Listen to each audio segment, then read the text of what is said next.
السلام علیکم. نجیب پیاز د خدای پاک ډېره مهرباني ده، هغه د انسانانو په هر څه کې.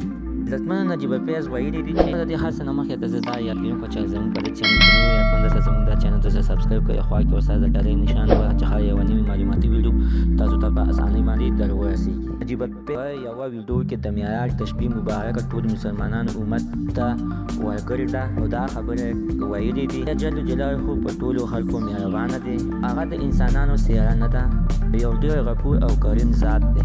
نجیب پیاز په یادو ویډیو کې د ټولو خلکو نه غوښتنه کړې ده چې د معراج مبارکه شپه ده، هر څوک دي ټول خلکو ته یې دا یو درخواست کړی چې عبادتونه وکړئ او روژې دې ونیولې شي، روژې ونیسئ د دې وایرس نه، د دې بیمارۍ نه، یعنې د دې جراثیمو نه ځان وساتلی شي. دا ډېره خطرناکه ده.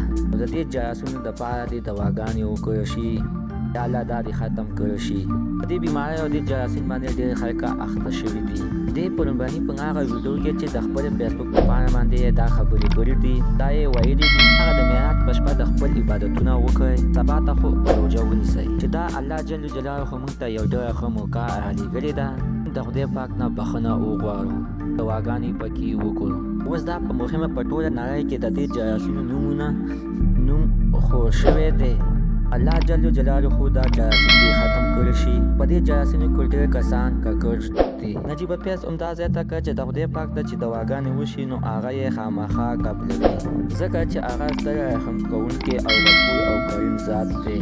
خو د انسانانو څېره نه ده چې په خپل بنده باندې مهربانه کیږي، چې په خپل بنده باندې مهربانه دی.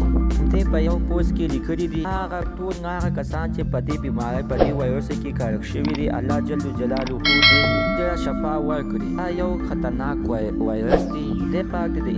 خدای پاک د انسانانو د مسلمانانو د عبادتونو قبله ختمه کړي.